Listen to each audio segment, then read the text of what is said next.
पूर्व सांसद मरहूम मोहम्मद शहाबुद्दीन के निधन के बाद कई सारे राजनीतिक दल के नेता सिवान पहुंच चुके हैं और उसामा साहब से मुलाकात किया है। अभी तक सिवान पहुंचकर उसामा साहब से मुलाकात करने वाले नेताओं में जो सबसे पहला नाम है वो जाप सुप्रीमो पप्पू यादव का है। बता दें कि पूर्व सांसद मरहूम मोहम्मद शहाबुद्दीन के निधन के तुरंत बाद जैसे ही शहाबुद्दीन का परिवार सिवान लौटा, उसके अगले दिन ही जाप सुप्रीमो पप्पू यादव सिवान के प्रतापपुर पहुंचे थे, जिसके बाद से ही लगातार कई सारे राजनीतिक दल के नेता सिवान पहुंचकर उसामा साहब से मुलाकात कर रहे हैं। इस दौरान पप्पू यादव के अलावा कई सारे जेडीयू नेता भी सिवान पहुंच चुके हैं। बता दें कि इधर एआईएमआईएम भी अपने 5 विधायकों के साथ सिवान पहुंचकर बिहार की राजनीति को गर्म कर दिया है।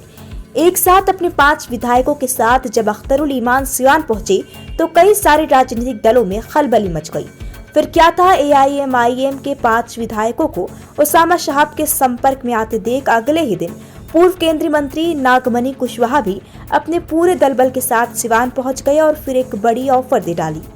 नागमणि कुशवाहा ने सिवान पहुंचकर बेहद ही साफ शब्दों में यहां तक कह दिया कि मैं उसामा साहब को साथ में लेकर पूरे बिहार में कुशवाहा और मुसलमानों के गठजोड़ की एक नई पार्टी बनाऊंगा। संकल्प लिया है कि नवंबर महीने में कोई महासम्मेलन करेंगे और सभी जाति संप्रदाय के सुटेबल लोग को लेकर के बिहार में नई पार्टी बनाएंगे, जो लालू और नीतीश के रूप में विकल्प के रूप में हम बनाना चाहते हैं। नागमणि कुशवाहा के द्वारा उसामा साहब के साथ मिलकर अपनी अलग पार्टी बनाने के बयान के बाद मानो जैसे बिहार की राजनीति में हलचल सा मच गया है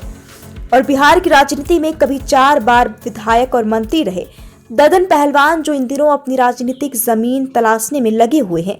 अगले ही दिन 70 गाड़ियों का एक बड़ा काफिला लेकर सिवान पहुंच गए और नागमणि कुशवाहा से भी एक कदम आगे की बात करते हुए उन्होंने कहा कि उसामा साहब बिहार ही नहीं पूरे भारत का नेता बनेंगे। सारे लोग आशीर्वाद देने के लिए आए कि जो शहाबुद्दीन जी के कद था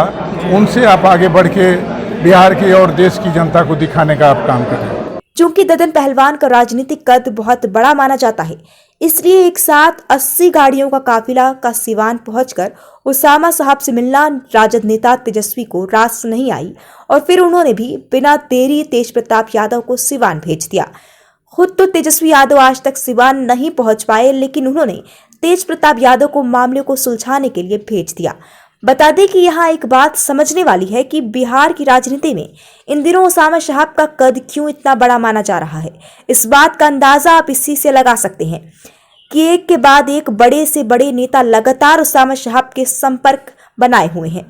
बता दें कि एआईएमआईएम के 5 विधायक और फिर कद्दावर नेता ददन पहलवान के बाद जैसे ही तेज प्रताप यादव सिवान पहुंचे, ठीक उसके 2 घंटे बाद ही बिहार के मुख्यमंत्री नीतीश कुमार ने भी 4 बार के सांसद रहे फातिमी साहब को सिवान भेज दिया।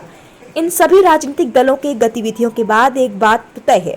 कि पूर्व सांसद मरहूम मोहम्मद शहाबुद्दीन के निधन के बाद बिहार में कुछ बड़ा हो सकता है। हालांकि फैसला तो हिना साहब और उसामा साहब को ही करना है, लेकिन एक बात तय, जैसे ही हिना साहब का इद्दत का समय पूरा होगा उसके बाद ही बिहार की राजनीति में कुछ बड़ा बदलाव देखने को मिलेगा। आपकी इस पर क्या राय है, कमेंट बॉक्स में लिखकर जरूर बताएं।